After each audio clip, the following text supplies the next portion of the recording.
Hello नमस्कार दोस्तों, देखिए आपके अपने स्मार्ट स्टडी चैनल में स्वागत है। तो देखिए आज हम आवर्त सारणी के बारे में पढ़ने वाले हैं। मतलब कि जो 10th क्लास में 9th 10th में से जो आवर्त सारणी को हटा दिया गया है, लेकिन जो ये पार्ट है आवर्त सारणी का, उसमें से क्योंकि धातु है, धातु ये तो कहाँ पे किसका पार्ट है? ये आवर्त सारणी का पार्ट है। तो हम ऐसे भी नहीं मान सकते कि आवर्त सारणी को हटा दिया। आवर्त सारणी का मतलब हटना है कि ये चैप्टर भी हटना चाहिए था। ठीक है, देखिए ये ऐसे लोग का तत्व है जो 1 और 2 है। ठीक है, 1 और 2 ग्रुप है। ठीक है, जो डी है, डी ब्लॉक का तत्व मतलब अगर ये 3 से 12 तक है, 3 से 12 तक। पी ब्लॉक की तत्व है जो 13 से 18 तक है। ठीक है, तो इसमें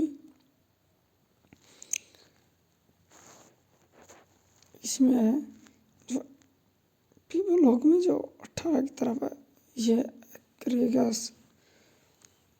गैस है, अति लघु आवर्त, लघु आवर्त, दीर्घ आवर्त, अति दीर्घ आवर्त।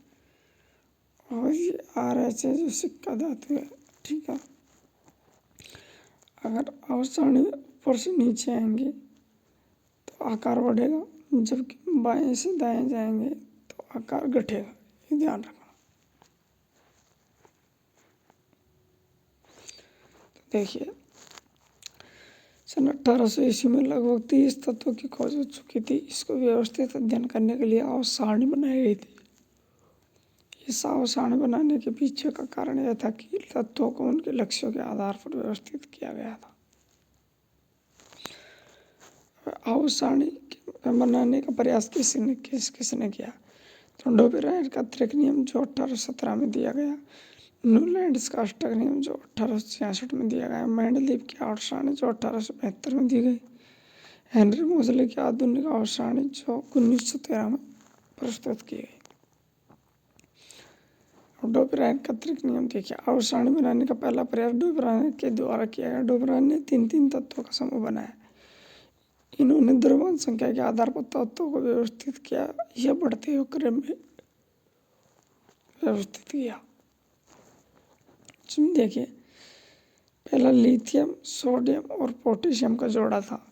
तो त्रिक नियम के अनुसार बीच वाले तत्व की द्रव्यमान संख्या बाकी 2 तत्वों के द्रव्यमानों की योग के औसत के बराबर होगी, लेकिन यह नियम कुछ ही तत्वों पर लागू होता था। मतलब पहला और तीसरे तत्वों को जोड़ने पर उनके औसत का भाग देने पर बीज की संख्या सोडियम प्राप्त होगी, जैसा कि 39 + 7/2, तो ये 29 हो जाएगा। ठीक है, जैसे कि दूसरा त्रिक था नाइट्रोजन, फास्फोरस और आर्सेनिक। ठीक है, नाइट्रोजन का 14 है,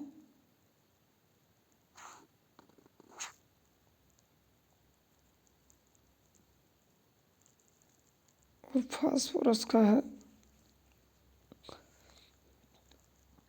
175, फास्फोरस का 74.9 है। इसका औसत का भाग देने पर आर्सेनिक का इसका औसत का भाग देने 2 का भाग देने पर फास्फोरस प्राप्त होगा।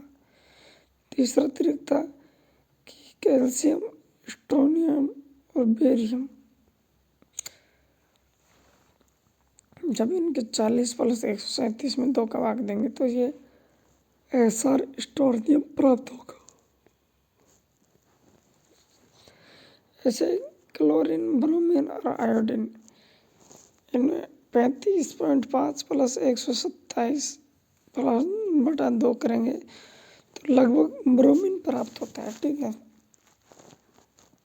देखिए न्यूलैंड्स का अष्टक नियम जो 1866 में दिया गया था।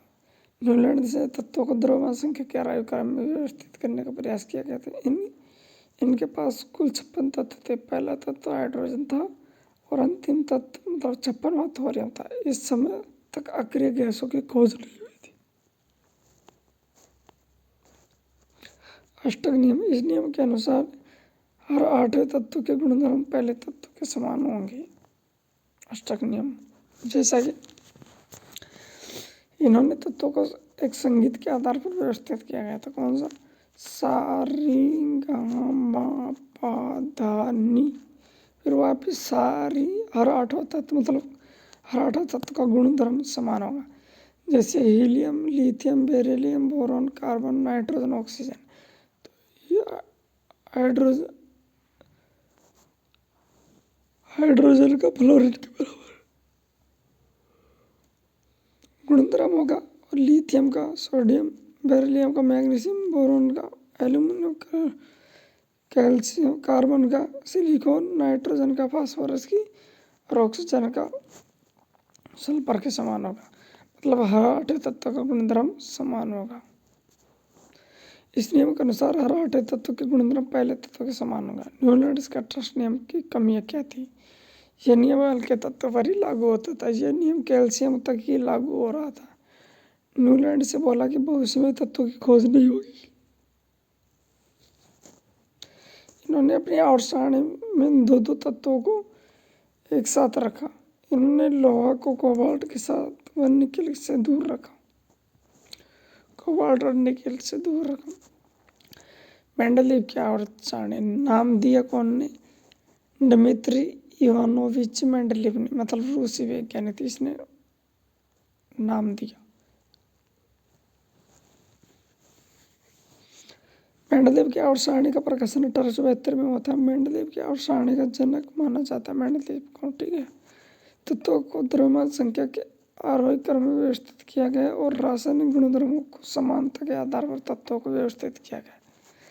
मेंडलीव के पास कुल 63 तत्व थे। पहला तत्व हाइड्रोजन था और 63वां तत्व यूरेनियम था। मेंडलीव की आवर्त सारणी में ऊर्ध्व खड़ी लाइनों को ग्रुप या समूह कहा गया है, जबकि क्षैतिज लाइनों को आवर्त या पीरियड कहा गया है। ठीक है। जैसा कि इधर अक्रिय गैसों की खोज नहीं हुई थी उस वक्त।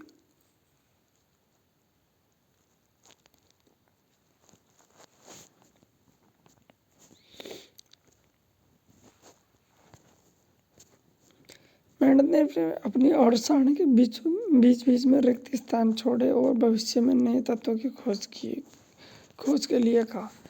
रिक्त स्थानों का नाम मतलब नए तत्व। एक का बोरॉन मतलब स्केडियम, एक का एल्यूमिनियम मतलब गैलियम, और एक का सिलिकॉन मतलब जर्मेनियम। ऐसे नाम दिए इसने।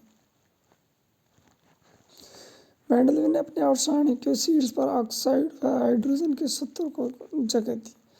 मेंडलीव की आवर्त सारणी की कमियां: हाइड्रोजन को निश्चित स्थान नहीं दे पाए, समस्थानिकों की सही व्याख्या नहीं कर पाए, आवर्त सारणी के बीच में रिक्त स्थान छोड़े गए, कोबाल्ट को निकेल से पहले रखा गया।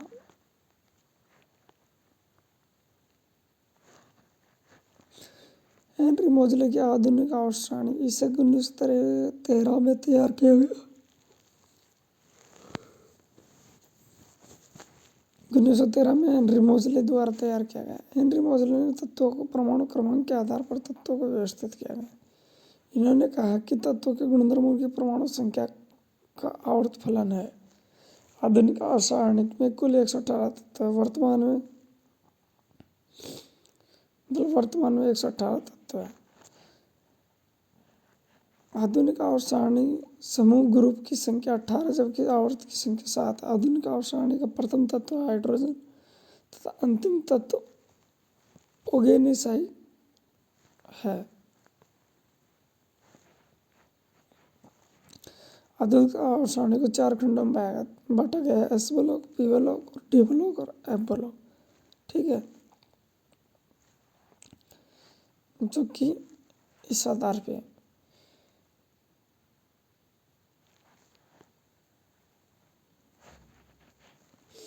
आवर्त सारणी के बाहर प्रथम तत्व, अंतिम तत्व और कुल तत्व नाम। प्रथम तत्व हाइड्रोजन है, अंतिम तत्व हीलियम, कुल तत्व 2 और अंतिम अति लघु आवर्त है। ठीक है। और फिर 3 है जो दीर्घ आवर्त आगे और 2 अति दीर्घ आवर्त आगे।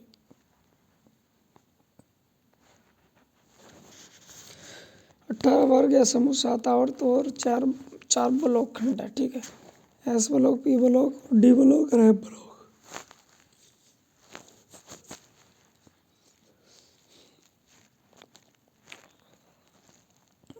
धातु, अधातु, उपधातु, अक्रिय गैस, हैलोजन तत्व, क्षारीय धातु, क्षारीय मृदा धातु, संक्रमण तत्व और अंत संक्रमण तत्व। तत्वों के आवर्ती गुणधर्म, धातु और उनके अयस्क मिश्र धातु कुछ महत्वपूर्ण प्रश्न है।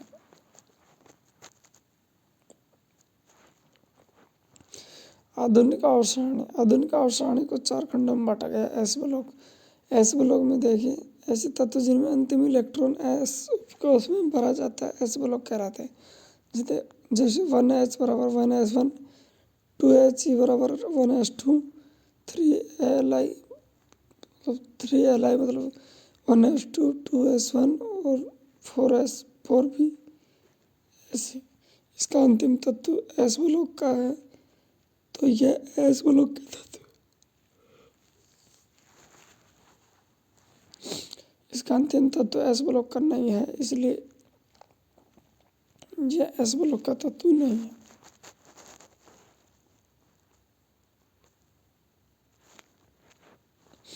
समूह 1 और समूह 2 में देखिए hydrogen, lithium, sodium, potassium, rubidium, caesium, francium.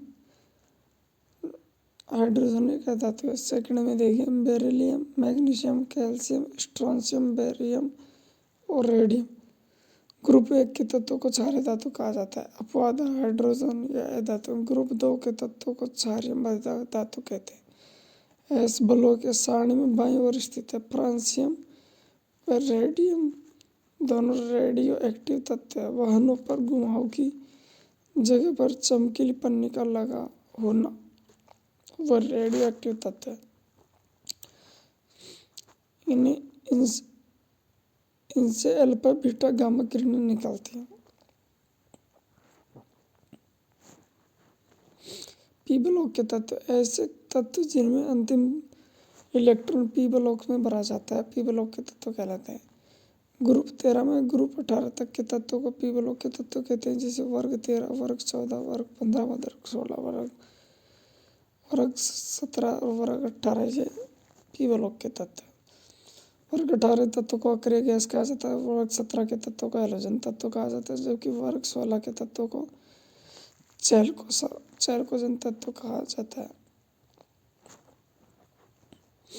P block के तत्व, पी ब्लॉक में धातु, अधातु, उपधातु तीनों प्रकार के तत्व पाए जाते हैं। पी ब्लॉक में 7 उपधातु है। कौन? बेरियम, सिलिकॉन, जर्मेनियम, आर्सेनिक, सेप्टेनियम, टाइटेनियम और पोलोनियम। इन्हें बॉर्डरलाइन के तत्व कहते हैं। पी ब्लॉक में जिगजैग लाइन या सिटीलुमा लाइन होती है। पी ब्लॉक आवर्त सारणी में दाईं ओर पाए जाते हैं। डी ब्लॉक के तत्व, वर्ग 3 से लेकर वर्ग 12 तक के तत्व डी ब्लॉक के तत्व कहलाते हैं। डी ब्लॉक आवर्त सारणी में एस व पी ब्लॉक के मध्य रखा जाता है। ऐसे तत्व जिनमें अंतिम इलेक्ट्रॉन डी उपकोष में भरा जाता है। डी ब्लॉक को प्रथम सदस्य 21 नंबर स्कैंडियम है। परमाणु क्रमांक वर्ग 3 है। डी ब्लॉक के तत्व को संक्रमण तत्व कहा जाता है, क्योंकि इनका बाहरी कोश या कक्षा अपूर्ण होती है। अपवाद में जिंक, कैडमियम और मरकरी। इनकी संयोजकता +2 होती है, लेकिन संक्रमण तत्व नहीं है, क्योंकि इनकी बाहरी कक्षा पूर्ण होती है। वर्ग 12 के तत्व हैं, डी ब्लॉक के तत्व है।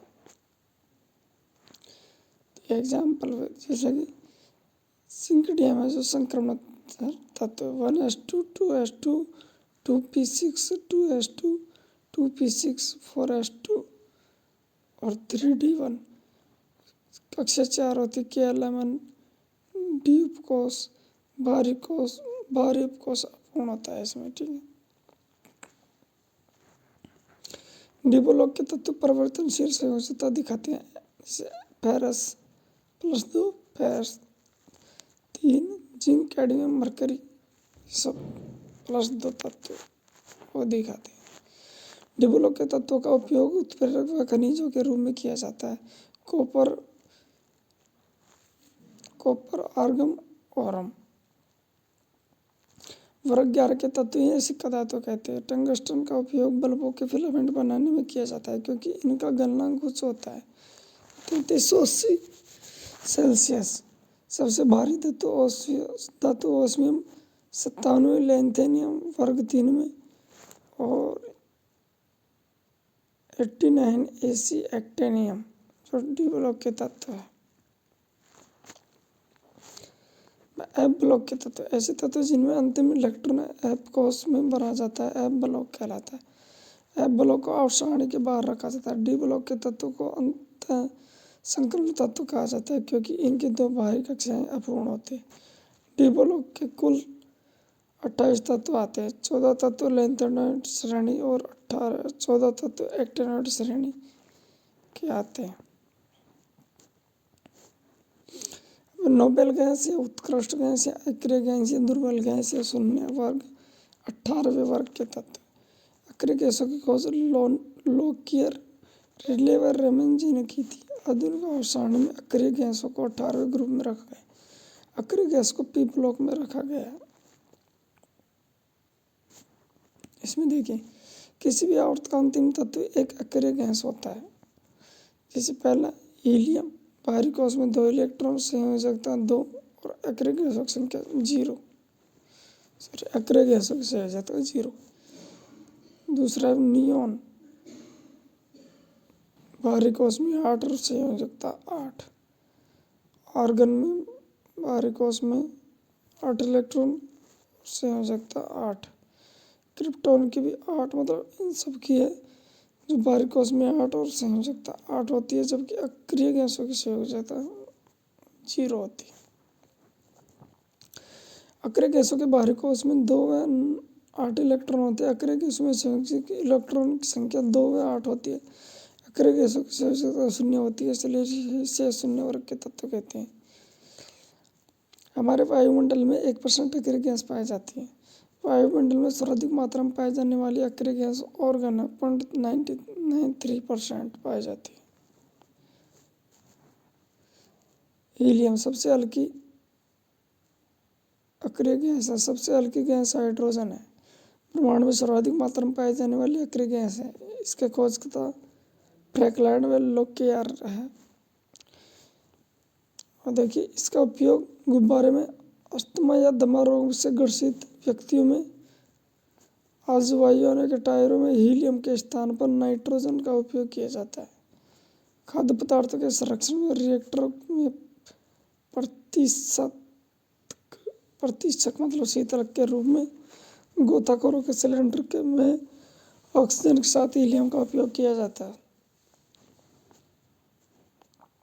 अब नियोन, ये एक चमकीली गैस होती है। इसके खोजकर्ता विलियम रेमंजे उपयोग वायुयानों को संकेतक देने के लिए हवाई अड्डों पर बल्ब में नियोन गैस का प्रयोग करते हैं। संकेतों में विज्ञापन हेतु विसर्जन नलिकाओं में।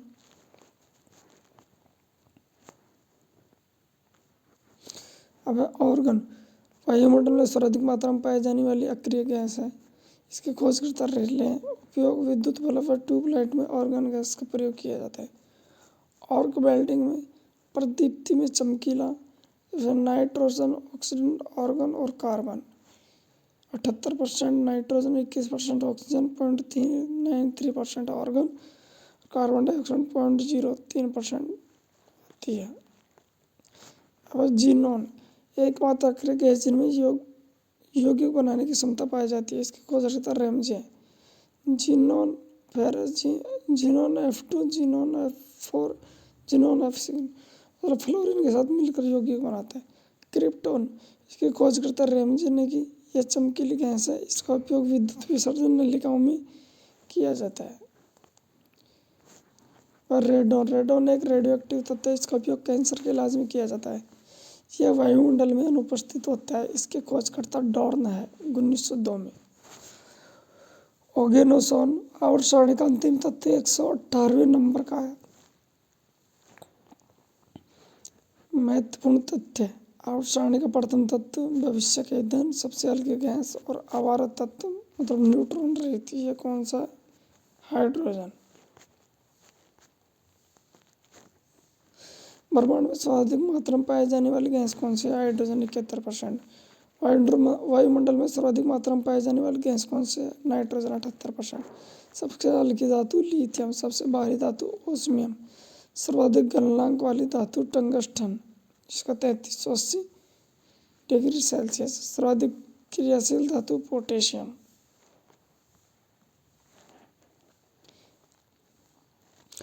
किसी किसी धातु को केरोसिन में डुबोकर रखा जाता है? सोडियम को। किस धातु को? पानी में किसे रखा जाता है? फास्फोरस को। रोड लाइट में पीला रंग सोडियम के कारण। एकमात्र धातु जो द्रवावस्था में पाई जाती है? मरकरी। एकमात्र धातु जो द्रवावस्था में पाई जाती है? ब्रोमीन। हथेली पर रखने पर पिघल जाती है? गैलीलियम। क्षारीय धातु और क्षारीय मृदा धातु। वर्ग 1 और वर्ग 2। हीलियम है जो, हाइड्रोजन है जो अधातु है। लिथियम, सोडियम, पोटेशियम, रुबिडियम, सिंकडियम और फ्रांसियम, फ्रांसियम रेडियो एक्टिव तत्व है। ग्रुप 2 में beryllium, magnesium, calcium, selenium, beryllium, rubidium radio active तत्व है। ठीक है। गुणों में आवर्तित। परमाणु आकार, आयनिक त्रिज्या, आयन विभव, इलेक्ट्रॉन बंधुता, विद्युत ऋणात्मकता, धात्विक गुण, अधात्विक गुण और संयोजकता। वर्ग समूह में ऊपर से नीचे जाने पर, आवर्त में बाएं से दाएं जाने पर, सेकंड आवर्त में lithium, beryllium, boron, carbon, nitrogen, oxygen, fluorine, neon है। मतलब क्रमिक वृद्धि हो रही है दाएं से बाएं जाने पर। परमाणु आकार, परमाणु त्रिज्या। परमाणु तक बाह्य कोश में उपस्थित इलेक्ट्रॉन व नाभिक के बीच की दूरी को परमाणु त्रिज्या कहते हैं। वर्ग में ऊपर से नीचे जाने पर परमाणु त्रिज्या व आकार बढ़ता है क्योंकि कोषों की संख्या बढ़ती है। परमाणु की त्रिज्या को पीएम से या पिकोमीटर से मापा जाता है। मतलब सीजियम सबसे बड़ा आकार है और फ्रांसियम रेडियो एक्टिव तत्व है। और सारणी में बाएं से दाईं ओर जाने पर परमाणु त्रिज्या आकार घटता है क्योंकि एक ही कक्षा में इलेक्ट्रॉन की संख्या बढ़ती जाती है, जिससे प्रभावी नाभिक के आवेश का मान बढ़ जाता है, जिससे परमाणु आकार घटता है। सेकंड आवर्त में इलेक्ट्रॉनिक विन्यास, lithium, beryllium, boron, carbon, nitrogen, oxygen, fluorine, neon. परमाणु त्रिज्या का आकार घटेगा। अब आवर्त में घटती हुई परमाणु त्रिज्या। आवर्त 2 के तत्व में lithium, beryllium, boron, carbon, nitrogen, beryllium, oxygen, fluorine. परमाणु क्रमांक 3, 4, 5, 6, 7, 8, 9। परमाणु त्रिज्या 152, 111, 88, 77, 74, 66 और 64। मतलब परमाणु त्रिज्या घटती है और परमाणु क्रमांक बढ़ता है, ध्यान रखना। अब वर्ग में बढ़ती हुई परमाणु त्रिज्या, lithium, sodium, potassium, rubidium, caesium. परमाणु क्रम 3, 11, 19, 37 और 55। परमाणु त्रिज्या 152, 186, 231, 244, 262। कोषों की संख्या 2, 3, 4, 5, 6। आयनिक त्रिज्या। जब परमाणु इलेक्ट्रॉन ग्रहण करता है और त्यागता है तो आयनों का निर्माण होता है। आयन की त्रिज्या को ही आयनिक त्रिज्या कहा जाता है। किसी परमाणु के द्वारा इलेक्ट्रॉन को त्यागने से धनायन बनता है, जैसा कि सोडियम का परमाणु आकार और आयन परमाणु। सोडियम परमाणु इलेक्ट्रॉनिक विन्यास 281, परमाणु त्रिज्या 186 पिकोमीटर। सोडियम धनायन इलेक्ट्रॉनिक विन्यास 28, आयन त्रिज्या 95 पिकोमीटर। धनायन का छोटा आकार। धनायन निर्माण में इलेक्ट्रॉन निकालने से परमाणु का बाह्यतम कोश पूरी तरह समाप्त हो जाता है तथा सहज इलेक्ट्रॉन पर प्रभावी नाभिक के आवेश का मान बढ़ जाता है। अतः हमेशा धनायन का आकार उदासीन परमाणु से छोटा होता है। किसी परमाणु द्वारा इलेक्ट्रॉन ग्रहण करने से ऋणात्मक बनता है, मतलब क्लोरीन प्लस इलेक्ट्रॉनिक क्लोरीन उदासीन और आयनिक। क्लोरीन परमाणु इलेक्ट्रॉनिक विन्यास 2 8 7 परमाणु त्रिज्या 99 पिकोमीटर। क्लोरीन ऋणायन इलेक्ट्रॉनिक विन्यास 2 8 8 आयनिक त्रिज्या।